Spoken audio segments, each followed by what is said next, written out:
was born to rule the Seven Kingdoms.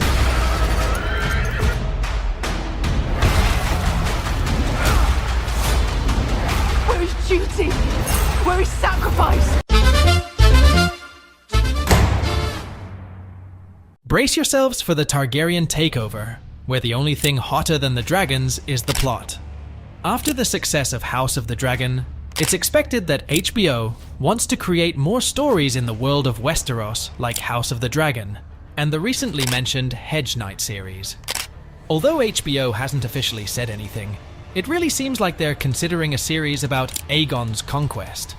So, HBO is working on a new spin-off of Game of Thrones, and this time, it's all about Aegon's Conquest. They got the idea from the writer of The Batman Part 2, and it seems like they've been thinking about it for a while. Get ready for another adventure in Westeros. It's your choice. This tale is about Aegon Targaryen, the one who took over Westeros with his sisters Rhaenys and Visenya and their dragons. Aegon managed to bring together 6 out of the 7 kingdoms in only 2 years. Dorne was the only one that held out against him. Last April, Variety said a show about Aegon Targaryen's takeover of Westeros was in the early stages. HBO didn't say anything then. Now, months later, The Hollywood Reporter mentioned the idea again, and they named Mattson Tomlin, the screenwriter for The Batman 2, as the one working on it. HBO still isn't talking about it, but the idea keeps popping up. EW also asked Tomlin's representatives for a comment, but no response yet. Aegon's Conquest, also known as the Conquest, was when Aegon Warren Targaryen took over most of Westeros. Aegon, with his sisters Visenya and Rhaenys and their dragons Balerion, Vhagar, and Meraxes, conquered 6 of the 7 kingdoms, with only Dorne putting up a successful resistance. Not every part of the land had to be forcefully taken, as some places and families willingly supported House Targaryen.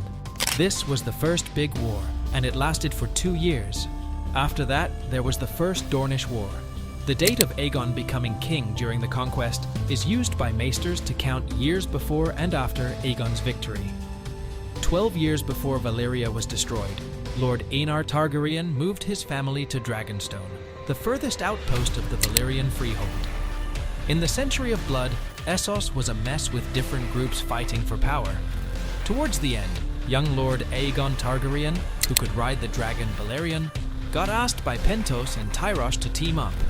Aegon helped them beat the Volantene fleet and then went back to Dragonstone. With things calming down in the east, Aegon turned his focus to the west, the lands he always found interesting. Some think Aegon never visited Westeros before invading, but there are reports of him checking out the Arbor and the Citadel, maybe even Lannisport. Years before his conquest, he had a table made at Dragonstone called the Painted Table, with an accurate map of Westeros carved on it. Harren Hoare, the king of the Isles and Rivers, was finishing his big castle, Harrenhal, and seemed ready for more takeovers. Argilac got scared of Harren and suggested Aegon team up to make a safe area between them. He offered his daughter Argella in marriage and some lands, even though much of it was already claimed by Harren the Black. Aegon said no, and instead suggested his rumored brother Orys Baratheon. Argilac took this badly, cut off the envoy's hands, and sent them to Aegon with a harsh message. Aegon got his allies together, talked with his sisters, and then sent messages to all rulers in the 7 kingdoms. He said he would be the only king, promising those who agreed would keep their stuff, and those who didn't, he'd destroy. Aegon saw all of Westeros as one land, even though it was divided into 7 kingdoms, and he was set on bringing it all under his rule. Princess Maria Martell of Dorne offered to be Aegon's ally against Storm King Argilac, but wouldn't give in. Aegon said no. The Lord of Dragonstone also turned down Shara Arryn, the Queen Regent of the Vale, who wanted land from Harren because she offered an alliance, not submission.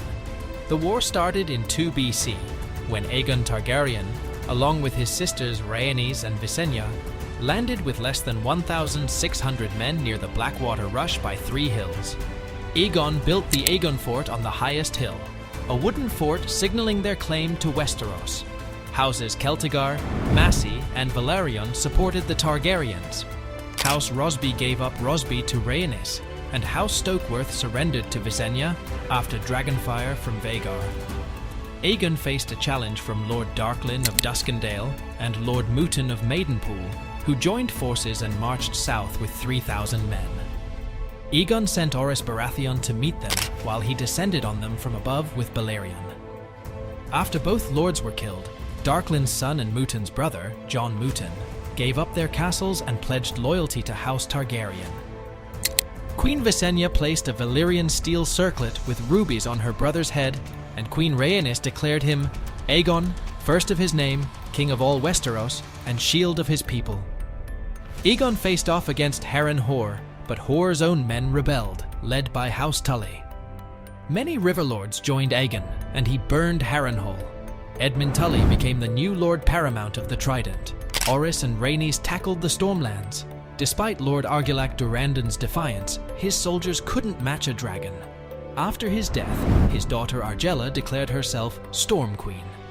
To avoid Aegon's wrath, she was handed over to Orys, who married her and founded House Baratheon, becoming the first Lord Paramount of the Stormlands. After Harrenhal, Visenya went to Cracklaw Point to conquer the Crownlands. Her opponents surrendered, choosing vassalage over Dragonfire. Aegon faced a tough battle in the Westerlands and the Reach. Houses Gardener, Lannister, and Oakheart united, but all three Targaryens present caused a fiery end, wiping out the Gardeners and Oakhearts. Loren Lannister surrendered, becoming Warden of the West. With the Gardeners gone, Harlan Tyrell surrendered to Aegon, becoming Warden of the South. Torrhen Stark marched from the north with 30,000 men. Aegon, with a growing force, opposed them. With Aegon's advantage and Harrenhal's example in mind, Torrhen surrendered, earning the title the King Who Knelt. The Arryns, safe in the Vale, negotiated with Visenya, who flew Vhagar into the inner courtyard. Shara Arryn surrendered, and her son became Warden of the East instead of a king. Aegon earned the name Aegon the Conqueror for uniting Westeros and ruling until his death. He used his dragon's fire to melt enemies' swords into the Iron Throne. While dragons helped him keep control, he also adapted to the faith of the Seven. Aegon fought with Dorne and later took over the Iron Islands, even though he never completely won Dorne. He claimed to be the king of the Seven Kingdoms by making the Iron Islands a separate kingdom. People remember Aegon with respect, and some say he was a Targaryen dreamer. There's a lot more to his story, like House of the Dragon, and if this new project is like the last, it'll be exciting. Additionally, HBO has another prequel in the works called A Knight of the Seven Kingdoms, The Hedge Knight, set to be released by 2024. This series will tell stories from George R.R. Martin's Dunk and Egg Tales, adding more background to the Game of Thrones world. It complements the Aegon's Conquest and House of the Dragon narratives. The focus on Aegon Targaryen's conquests aims to explore the early events that shaped the Seven Kingdoms, long before the events in Game of Thrones. With Tomlin leading the series, it promises to reveal the complex relationships within Aegon's family and their journey to power. The addition of A Knight of the Seven Kingdoms, The Hedge Knight, will enrich the lore of the Game of Thrones series, providing fans with fresh stories set in George R.R. Martin's fantasy realm. So guys, get ready to witness the epic tale of Aegon's conquest, a journey into the heart of Westeros that shaped the Seven Kingdoms as we know them. As we delve into the fiery conquests and intricate dynamics of House Targaryen, this spin-off promises to unravel the untold stories that laid the foundation for the iconic Game of Thrones universe. With dragons soaring through the skies and the clash of ambitious houses, Aegon's conquest will transport you to a time of legendary battles, strategic alliances, and the relentless pursuit of power. Let us know your opinion on our comments. Thank you.